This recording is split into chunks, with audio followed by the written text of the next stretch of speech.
നമസ്കാരം.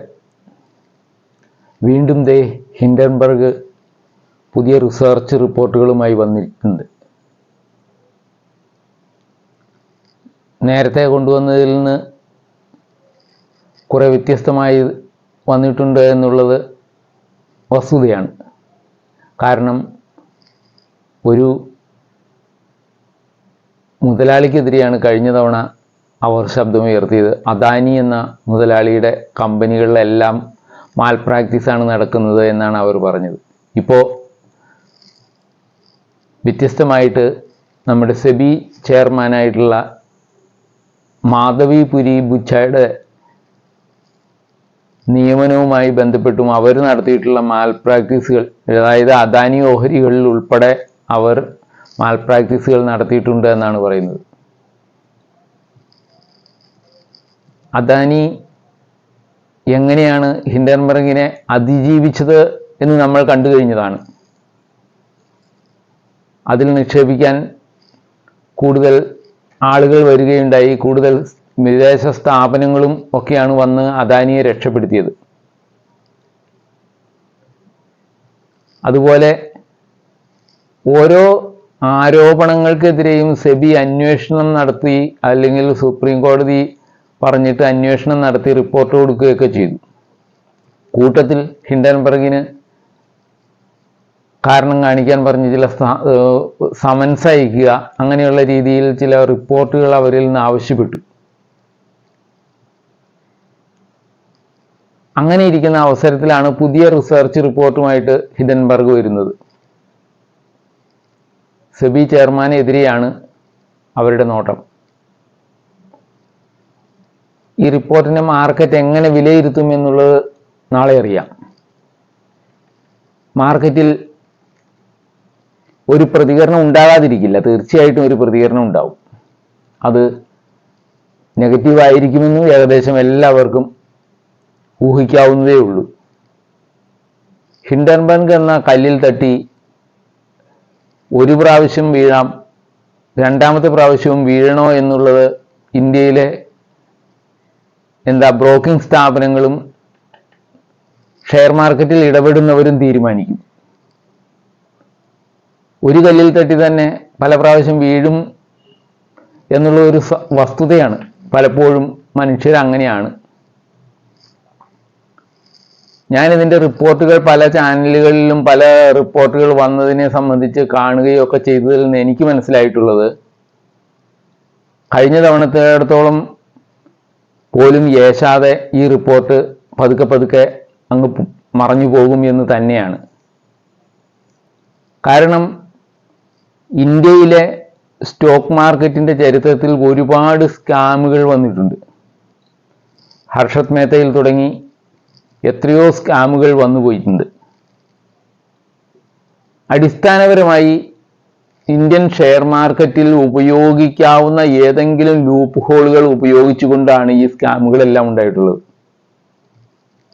അല്ലെങ്കിൽ ഏതെങ്കിലും ഒരു നിയമത്തിൻ്റെ പിൻബലത്തോടെ ആയിരിക്കും ഇവരൊക്കെ ഇങ്ങനെ ചെയ്യുന്നത്.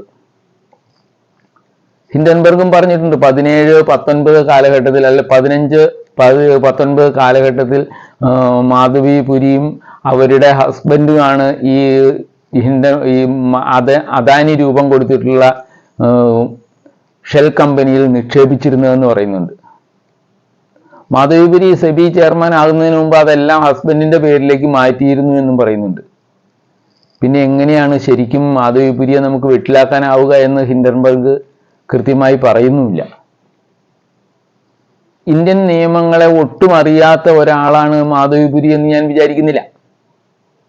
അല്ലെങ്കിൽ ഇന്ത്യയിലെ ഷെയർ മാർക്കറ്റിനെ നിയന്ത്രിക്കുന്ന സെബി എന്ന് പറയുന്ന സംവിധാനത്തിൽ എന്തൊക്കെ ലൂപ്പ് ഹോൾ ഉണ്ടെന്ന് കൃത്യമായി അറിയുന്ന ആൾ തന്നെയായിരിക്കും ഇതിനെ നിയന്ത്രിക്കുന്നതെന്ന് എനിക്ക് തോന്നുന്നു. അല്ലെങ്കിൽ ചെയർമാനായി വന്നിട്ടുള്ളതെന്ന് നമുക്ക് മനസ്സിലാക്കേണ്ടി വരും. ആ ലൂപ്പ് ഹോൾ അവർ ഉപയോഗിക്കുന്നു. അദാനിയുടെ കമ്പനികളിലേക്ക് ഷെൽ കമ്പനികളിലാണ് നിക്ഷേപം നടത്തിയിട്ടുള്ളത്. ഈ ഷെൽ കമ്പനികൾ അദാനിയാണെന്ന് പറയുന്നു, അദാനിയുടെ തന്നെയാണെന്ന് പറയുന്നു. അല്ലെങ്കിൽ അദാനിയുടെ കുടുംബക്കാരോ അവരുടെ റിലേഷനിൽപ്പെട്ടവരോ ആണ് ഇങ്ങനെ ചെയ്തിട്ടുള്ളതെന്നാണ് ഹിൻഡൻബർഗ് പറയുന്നത്. ഇന്ത്യൻ നിയമം അനുസരിച്ച് വിദേശത്തുള്ള ഒരു കമ്പനിക്ക് അല്ലെങ്കിൽ ഏതെങ്കിലും ഒരു കമ്പനിക്ക് ഇന്ത്യൻ മാർക്കറ്റിൽ ഇടപെടാൻ പറ്റില്ല എന്നൊരു നിയമമില്ല. അത് അദാനിക്കാവട്ടെ റിലയൻസിനാവട്ടെ ആരുടെയും ഷെയറുകളിൽ ഈ കമ്പനികൾക്ക് നിക്ഷേപിക്കാൻ അവസരമുണ്ട്, നിക്ഷേപിക്കാൻ നിയമ സാധുതയുണ്ട്. അതുകൊണ്ടാണ് അവർ നിക്ഷേപിച്ചത്. ഈ കമ്പനികൾ ഷെൽ കമ്പനികളാണോ എന്താണ് എന്നുള്ളത് അന്വേഷിച്ച് മനസ്സിലാക്കേണ്ടതും അത് വേറൊരു നിയമമാണ്, വേറൊരു വകുപ്പാണ് ശരിക്കും.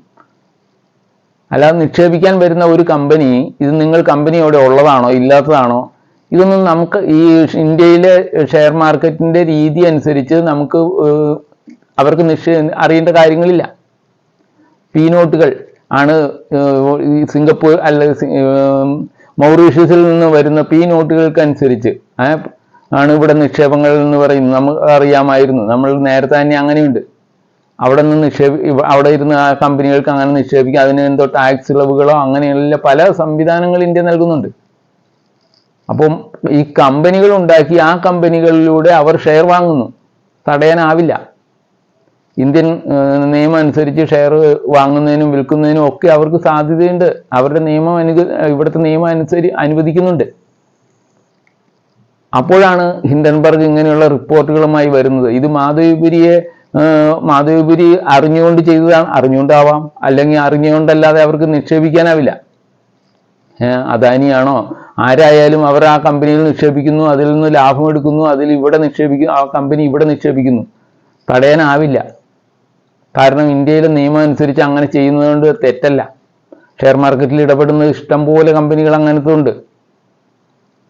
ഈ കാര്യങ്ങളൊക്കെ അറിഞ്ഞുകൊണ്ട് തന്നെയാണ് ഹിൻഡൻബർഗ് ഇതുപോലുള്ള റിപ്പോർട്ടുകൾ ഇറക്കുന്നത് എന്നാണ് ഞാൻ വിചാരിക്കുന്നത്. കാരണം അവർക്ക് ആവശ്യം ചില സാധ്യതകൾ ഉണ്ടാക്കുകയാണ്. അവരൊരു ഓപ്ഷൻ സെല്ലറാണ്. അവരതിനുള്ള സാധ്യതകൾ ഉണ്ടാക്കിയവനാണ് ഈ റിസർച്ച് എല്ലാം നടത്തുന്നത്. അല്ലാതെ മറ്റുള്ളവർക്ക് ഗുണമുണ്ടാവാൻ വേണ്ടി റിസർച്ച് നടത്തുന്ന സ്ഥാപനമാണ് ഹിൻഡൻബർഗ് എന്ന് വിചാരിക്കാനാവുമോ? അപ്പോൾ നാളെ മാർക്കറ്റ് ഓപ്പൺ ആകുമ്പോൾ തീർച്ചയായും അദാനി കമ്പനികൾക്കോ അല്ലെങ്കിൽ India Infoline, IIFL securities, IIFL